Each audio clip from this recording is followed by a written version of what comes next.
দেখে এত কষ্ট পাইছি, যারা মুসলমান প্রকৃত তারা কষ্ট পাওয়ার কথা। একজন মনে হয় কলেজের প্রফেসর বা শিক্ষক হবে, সে সুন্নতি পোশাক পরে সুন্নতি দাবি রেখে সে ক্লাস করায়, এজন্য তাকে চাকরি থেকে বাদ দেওয়া হয়েছে।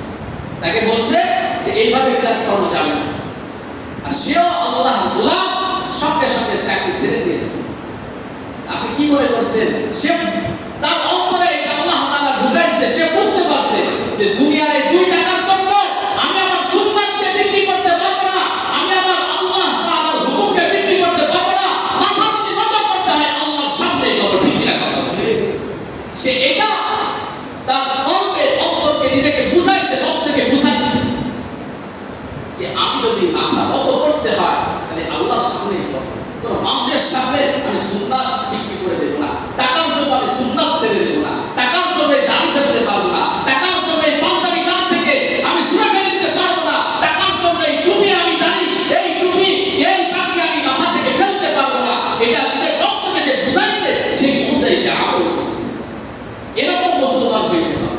আমরা আপনার মুসলমানিত্ব এখন এমন হয়ে গেছে, আমি আপনি টাকার কাছে বিক্রি হয়ে যায়, আমি আপনি টাকার কাছে বিক্রি হয়ে যাইতেছি, আমি আপনি মানুষের কাছে মাথা নত করতেছি, মানুষের গোলামি করতেছি আল্লাহর গোলামি বাদ দিয়ে। কিন্তু দুনিয়ায় থাকতে পারবো না, এই জন্য সবাই নিয়ত করেন যে মরতে যদি হয় প্রকৃত মুসলমান হয়েই মরবে ইনশাআল্লাহ। আল্লাহ তাআলা আমাদের সবাইকে প্রকৃত আমরা আপনার এত দয়ালু যে কেমনে চাইলে সে পছন্দ করে সেটাও তিনি জানাই দিয়েছেন। কেউ যদি শুধু বলে আল্লাহ আমারে টাকা দেন, পয়সা দেন, গাড়ি দেন, বাড়ি দেন, আল্লাহ তাআলা বলতেছে হয়তো আপনাকে দিব কিঞ্চিত পরিমাণ। আর কেউ যদি আল্লাহ দেওয়া দোয়া করতে পারে, আল্লাহ তাআলা বলতেছে আমি তাকে দুনিয়ায় দেব, আখিরাতে দেব, জাহান্নামের আগুন থেকে বাঁচাবো। সেই দোয়াটা আমরা সবাই চাই, কিন্তু অর্থ না জানার কারণে, না বোঝার কারণে, বা অনেক সময় ভুলে যাওয়ার কারণে আমাদের মনে থাকে না। আমরা যখনই ইমাম সাহেব হোক, কোনো মাহফিলের দোয়া হোক, যে কোনো দোয়াই এই বাক্যটা সবাই বলে রব্বানা আতিনা ফিদ দুনিয়া হাসানাহ ওয়া ফিল আখিরাতি হাসানাহ ওয়া কিনা আযাবান নার। অর্থ হলো রব্বানা আতিনা ফিদ দুনিয়া হাসানাহ, ইয়া আল্লাহ, হে আমাদের রব, রব্বানা আতিনা ফিদ দুনিয়া হাসানাহ, আপনারে দুনিয়ার ভিতরে উত্তম করে দেন, তারপরে ওয়া ফিল আখিরাতি হাসানাহ, আখিরাতেও উত্তম করে দেন, খায়ের দান করেন, ওয়া কিনা আযাবান নার, এবং জাহান্নামের আযাব থেকে বাঁচান। কে শিখাই দিয়েছে গো? স্বয়ং আল্লাহ তাআলা নিজে। এখন আমি যদি নিজের মন করা দোয়া করি, আল্লাহ তাআলা বলছে যদি খালি দুনিয়া চাও আমি কিঞ্চিত পরিমাণ দিব। আর যদি আমার দেওয়া দোয়া আমার কাছে বলতে পারো, চাইতে পারো, আমি দুনিয়াও দেব, আখিরাতেও দেব, আর জাহান্নামের আগুন থেকেও বাঁচাবো। এই কথা এজন্য আসলো যে আমরা যারা দুনিয়ায় ধনাঢ্য হতে চাই, টাকা পয়সার মালিক হতে চাই, আল্লাহর কাছে বেশি বেশি চাই, আল্লাহর কাছে বেশি বেশি চাই। আর একটা হলো যে হুজুর চাইতেছি কিন্তু দিচ্ছে না, চাইতেছি কিন্তু দিচ্ছে না। হযরত ফাতেমা রাদিয়াল্লাহু তাআলা আনহার কাছে আল্লাহ রাসূল সাল্লাল্লাহু আলাইহি ওয়াসাল্লাম জিজ্ঞাসা করেছেন, তুমি কি দুনিয়া চাও নাকি আখিরাত চাও? কি বলছিল নিজের মেয়েকে, তুমি দুনিয়া চাও নাকি আখিরাত চাও? যদি দুনিয়া চাও তাহলে দুনিয়া কিছু পাবা, আর যদি আখিরাত চাও তাহলে দুনিয়া যে দিকে ঘুরে ঘুরে কেটে যাবে, আল্লাহ তাআলা তোমাকে জান্নাতের সর্দার দিবেন। সুবহানাল্লাহ। ফাতেমা রাদিয়াল্লাহু তাআলা আনহা কেমন মেয়েছিলেন, কেমন মেয়ে? আলী রাদিয়াল্লাহু তাআলা যখন ঘরে দরজায় এসে একটা টুকা দিতে দেরি, ফাতেমা রাদিয়াল্লাহু তাআলা আনহার দরজা খুলতে দেরি হতো। একটা আলী রাদিয়াল্লাহু তাআলা জিজ্ঞেস যে তুমি তো সংসারে কাজকর্ম করতে থাকো, ব্যস্ত থাকো, তা আমি আসি এক টুকা দিয়ে আমি দরজা কেমনে করবো, এক টুকা দেওয়া কেমনে দরজা করে। সঙ্গে সঙ্গে বলতেছে আমার আব্বা জান বলে দিয়েছে, ও ফাতেমা শোনো, কান খুলে শোনো, আমি যখন বাইরে থেকে আসবে, কাজ ছেড়ে দুনিয়ার কাজ ছেড়ে আসবে, তখন সে যেন কষ্ট না পায়, বারবার দরজায় যেন নক করা না লাগে, ঢোকানো না লাগে। সেই দিন থেকে আব্বা জানের কথা আমি শুনেই যেতেছি, আপনি আসার আগ থেকে আমি দরজায় পিন লাগিয়ে দাঁড়িয়ে থাকি।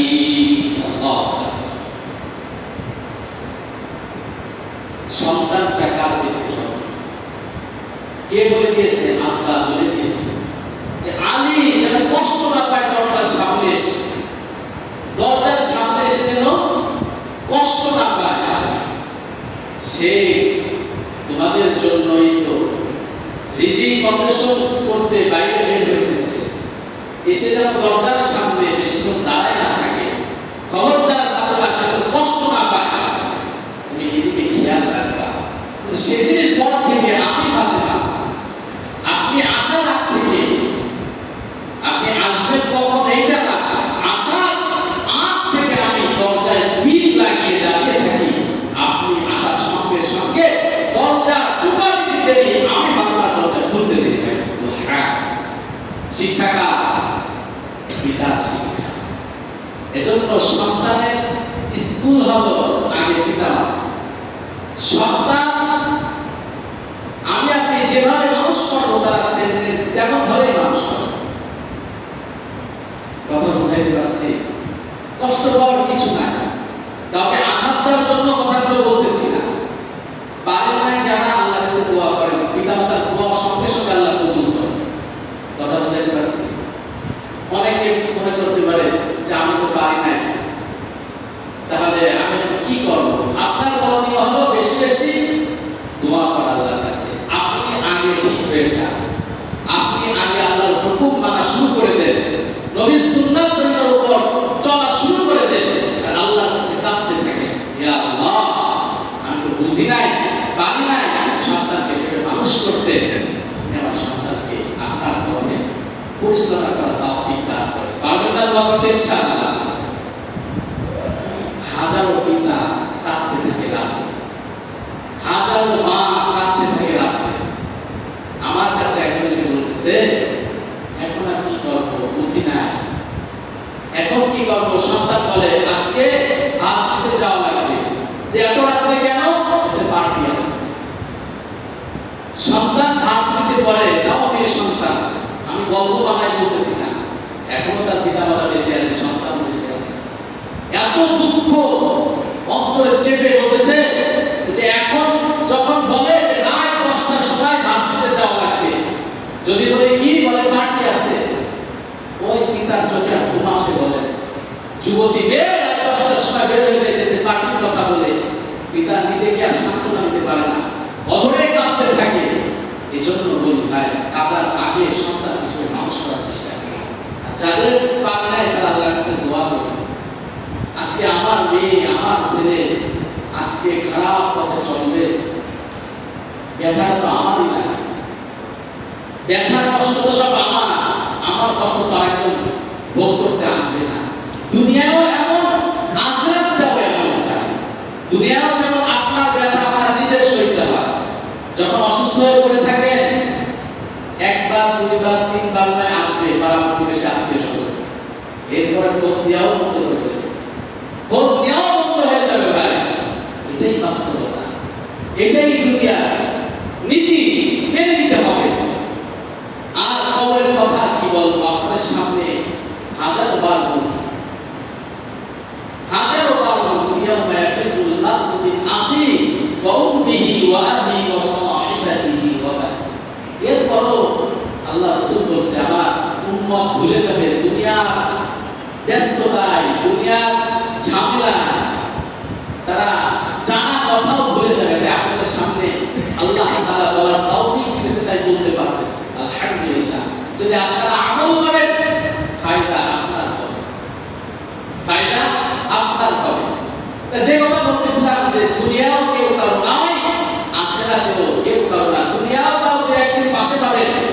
ওই কিয়ামতের দিন আপনাকে চিনেও চিনবে না, কষ্ট সেদিন কোথায় রাখবে। হাদিসের ভিতরে আসছে আঙ্গুল চাপিয়ে চাপিয়ে খেয়ে ফেলবেন, টের পাবেন না। নিজের আঙ্গুল নিজে চাপিয়ে চাপিয়ে খেয়ে ফেলবেন। আসলে আমরা যদি কথাগুলো একটু অনুভব করি, আমরা তো এখানে শুনতেছি, শুনে চলে যাচ্ছি যে আসলে কি বলতেছে, আসলে কি এমনটাই হবে ভাই, এমনটাই হবে। এছাড়া আল্লাহ রাসূল বলেছেন মরার আগে মরো, মরার আগে মরো। বলেন হুজুর কেমনে মরার আগে মরো? আল্লাহ রাসূল তাও শিখাই দিয়েছে। আল্লাহ রাসূল অর্ধেক শিখায়নি, পুরোটাই শিখাইছে। আল্লাহ রাসূল সাল্লাল্লাহু আলাইহি ওয়াসাল্লাম বলেন, হে আমার উম্মত, হে আমার উম্মত, উম্মতি মরার আগে মরো। কেমনে মরবা? প্রত্যেকদিন যখন রাতে ঘুমাইতে যাইবা, যখন লাইটটা অফ করে দিবা, বালিশে মাথাটা রেখে চোখ দুটো বন্ধ করে দেখবা সব অন্ধকার অন্ধকার। যখন তোমার কলবটা রূহটা যখন বের হয়ে যাবে, এমনি ভাবে সব অন্ধকার হয়ে যাবে। তুমি দেখবা কিচ্ছু দেখতে পাবা না, কিন্তু শুনতে পাচ্ছ। আমি যখন চোখ বন্ধ করে কিছু দেখতে পাই না, কিন্তু শুনতে পাই। একজন মানুষ যখন আল্লাহর ডাকে সাথে চলে যায়, সে দেখতে পায় না কিন্তু শুনতে পারে। আমি এতে গেলে পরে আমার পিতা কাঁদবে, আমার মা কাঁদবে, যদি বেঁচে থাকে সন্তান সন্ততি কাঁদতে থাকবে, পাড়া প্রতিবেশী যদি ভালোবাসে তাদেরকে তারাও কাঁদবে। কিন্তু আমার আপনার কথা বলার কোনো সুযোগ থাকবে না, কিন্তু শুনতে পাবো। আল্লাহ রাসূল সাল্লাল্লাহু আলাইহি ওয়াসাল্লাম সেটাই বলেন, প্রত্যেকদিন মাথাটা বালিশে রেখে চিন্তা করবা আজকে সারাটা দিন তুমি কি কি কাজ করছো, কয়টা আল্লাহ তাআলার হুকুম পালন করছো আর কয়টা নাফরমানি করছো।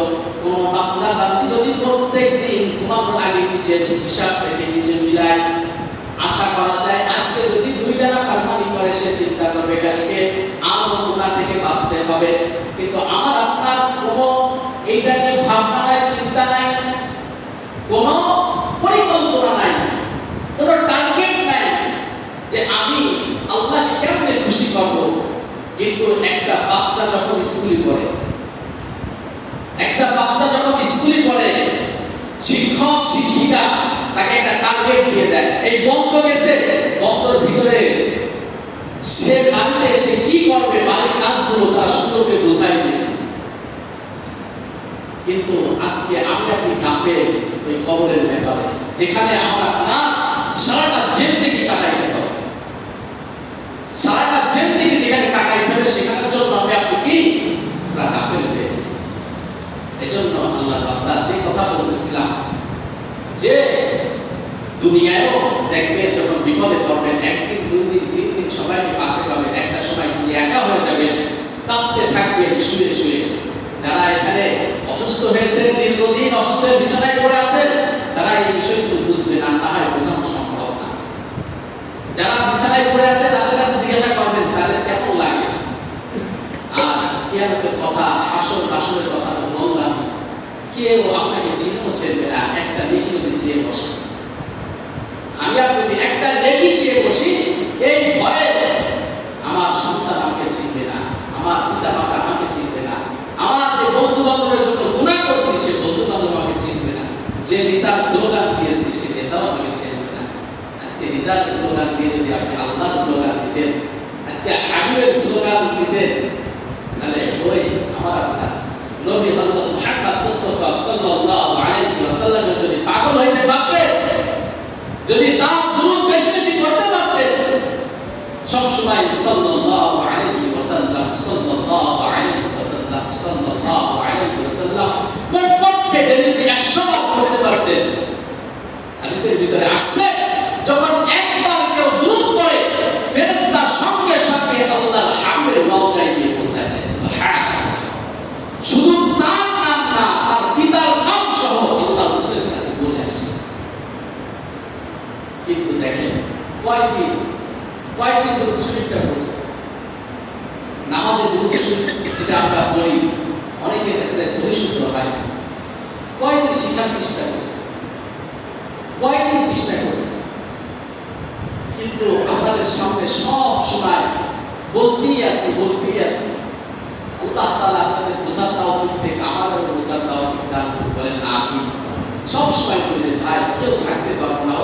বয়সের মানুষটা সামনে থেকে চলে যাইতেছে, কালকেও দেখতেছিলাম অল্প বয়স আইসিইউতে ঢুকাইছে, কিছুক্ষণ পরে শুনলাম চলে গেছে। এই তো দুনিয়া ভাই, এই তো দুনিয়ার জিন্দেগি। হাজারো মানুষ চলে যাইতেছে আমরা আপনার সামনে থেকে, এরপরও আমরা আপনার চোখ খুলতেছে না। তাহলে কি আল্লাহ পাক রব্বুল আলামিন যে আয়াত নাযিল করে জানিয়ে দিয়েছেন, আফারাআইতা মান ইত্তাখাযা ইলাহাহু ওয়া আদাল্লাহু আলা ইলমিন ওয়া খাতামা আলা সাম'iহি ওয়া কলবিহি ওয়া জা'আলা আলা বাসারিহি গিশাওয়া। আল্লাহ পাক রব্বুল আলামিন বলেন, ওয়া খাতামা আলা সাম'iহি ওয়া কলবিহি ওয়া জা'আলা আলা বাসারিহি গিশাওয়া। এমন কিছু বান্দা আছে তাদের সামনে ভালো কথা বললেও তারা ভালোটা গ্রহণ করে, তাদের সামনে ভালো কিছু দেখাইলেও তারা দেখেও দেখে না, তাদের বিবেক আছে, বুদ্ধি আছে, সব ঠিক আছে, এরপরে বুঝেও বোঝার চেষ্টা করে না। আহাতামা আলা সাবঈহি বুঝা খাতামা, চোখের উপরে একটা পর্দা তাদের পড়ে গেছে, ভালোটা দেখতেছে, দেখতেছে যে এই মানুষটা আমি খারাপ করতেছি, ভালো কাজ করতেছি, ইনি নামাজ চাইতেছে, আল্লাহর হুকুম মানতেছে, এরপরও তার ভিতরে কোনো নিজেকে একটা নাড়াচাড়া দিবে না যে না আমার তো করার দরকার, আমি তো তুমি থাকতে পারবো না। আল্লাহ তাআলা নিজে বলতেছে, ওয়াখাতামা আলা সামঈহি ওয়া কলবিহি, তার কলবের উপর মোহর মেরে দিয়েছে,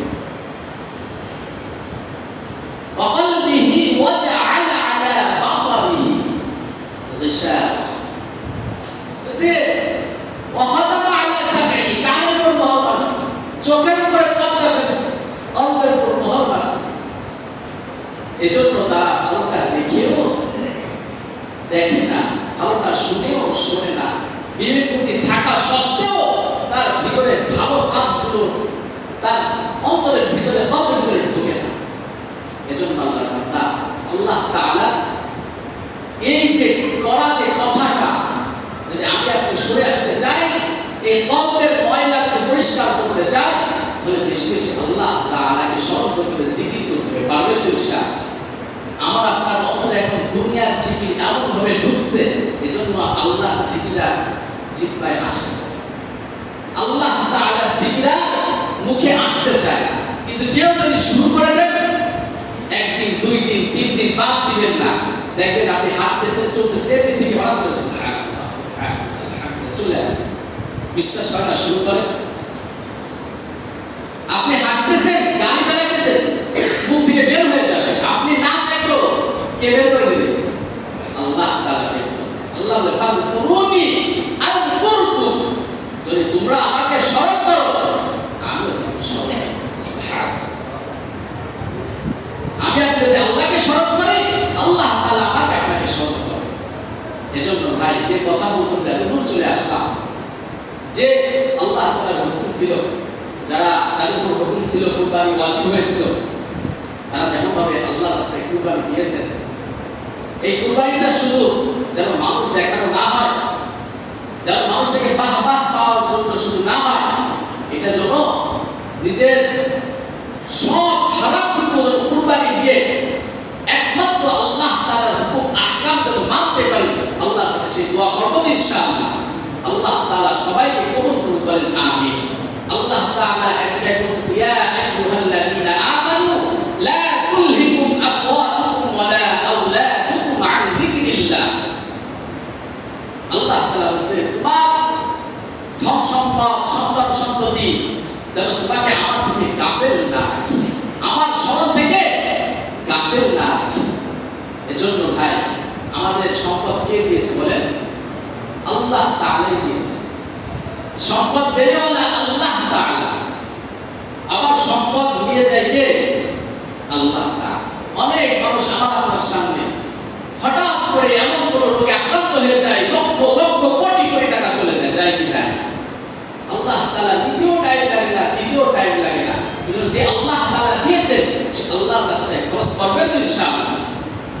হজ যাদের ফরজ হয়েছে, যারা এবার যাইতে পারেন নাই, পাক্কা নিয়ত করেন সামনের বার যাবই যাব ইনশাআল্লাহ।